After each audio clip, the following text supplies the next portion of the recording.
it's no longer a secret that I never intended to have a grand 50th birthday party. I'm not Madonna. I'm not a numerologist. I'm not a Kabbalist. And the number 50 means nothing to me. But when Clara pointed out to me that 12 years ago when I had the stroke, it was pretty unlikely I was going to make it to 50. And what she didn't know is 12 years before that, when I had the cancer, it was pretty unlikely I was going to make it to the stroke. And when I put that in perspective and I realized this is not necessarily one of the great self-indulgences of all time, but rather an excuse to be with your friends, well, how could I resist? Clara, sweetie, thank you so much for conceiving and convincing and cajoling and sometimes conniving and completing this wonderful party.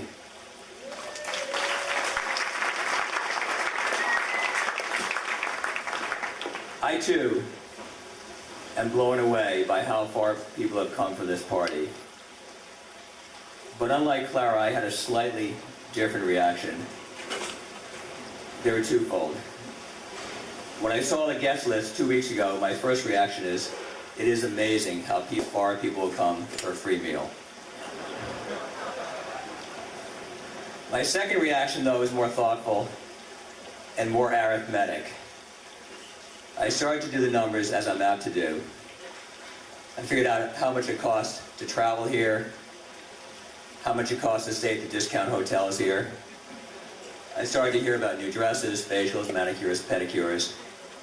And I promise you this, which is 9 years from now, I go to every one of you, and I ask you a simple question. How much will you pay me not to be invited to my 60th birthday party?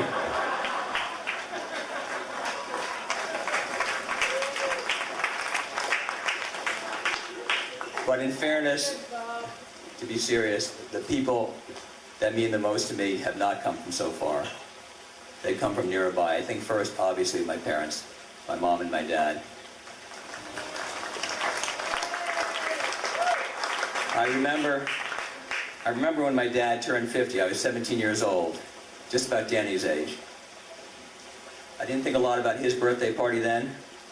I certainly didn't think about my birthday party at 50, and I certainly didn't think about whether he'd be at my birthday party at 50, sorry. And how lucky is it to have your parents at your 50th birthday party?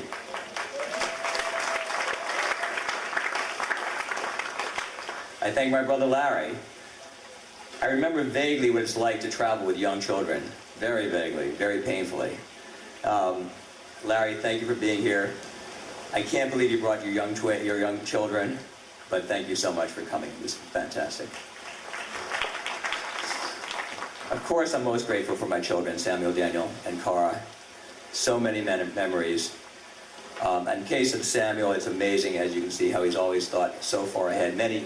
Probably the most poignant memory with Sam was when I graduated on my 25th reunion in college, and I was reading my annual book, and Sam took it away and said, Sam, excuse me, my school, my class, my book. And he said, Dad, I want to know what's going to be on my mind in 25 years, which is, again, I just didn't think that way.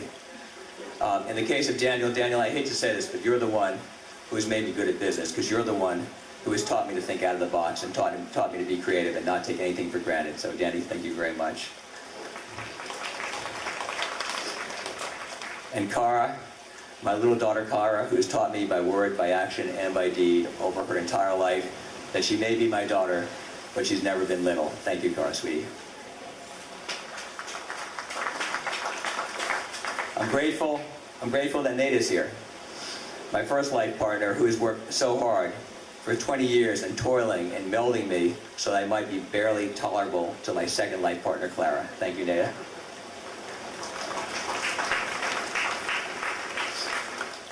For those who know me, which I guess by definition is supposed to be most of you, I'm so grateful to Sandy. I think you all know what I'd be without Sandy.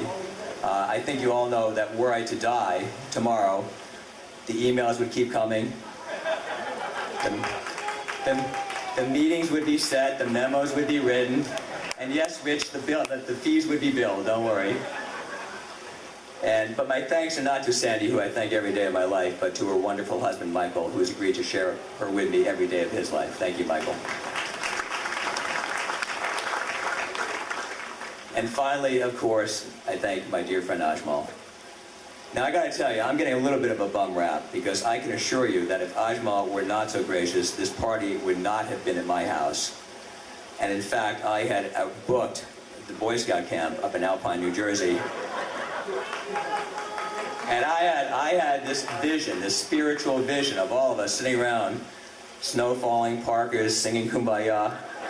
Now, I will admit, now that I'm here, that actually the listening to the Caribbean is a little bit more romantic than listening to a broken water fountain in Alpine, New Jersey, but anyway. But if I can be serious for a second, some of the most important people in my life are not here tonight. I have to think first of my twin brother, Stephen, who was hospitalized earlier this week. Stephen, who is my first friend, my first roommate, and my first womb-mate. And I can assure you I'm thinking as much tonight for Stephen as I am for myself. But there are other people who are not here tonight who are very significant to me. And they're not here because I didn't invite them. And I didn't invite them because, quite honestly, in some cases, I never knew their name. I never knew the name of the guy who reached across the aisle when I was flying transatlantically 10 years ago to disgorge the beef that was caught in my windpipe so I could breathe again. I said, thank you. He said, you're welcome. We never spoke again. I don't now know the surname of the woman who spent a year of her life and a year of my life teaching me to walk again after the stroke. And while I know his full name, I don't know the whereabouts of Dr. Yip, who came off his vacation when I had triple pneumonia to suck the phlegm out of my lungs so I could breathe again. And I can tell you, without these people, there is no 50th birthday party. And one of my greatest hopes is someday, on some basis, in some quiet and selfless way, I too can enable someone else to celebrate a milestone event. But I've been lucky for one other reason, which is that I've failed consistently throughout life. I failed professionally, I failed personally, I failed medically. And in the process of failing, I've had the opportunity to learn who my friends really are. My friends are here tonight. Thank you so much to so many who have come so far to be with me in this joyous occasion. Thank you.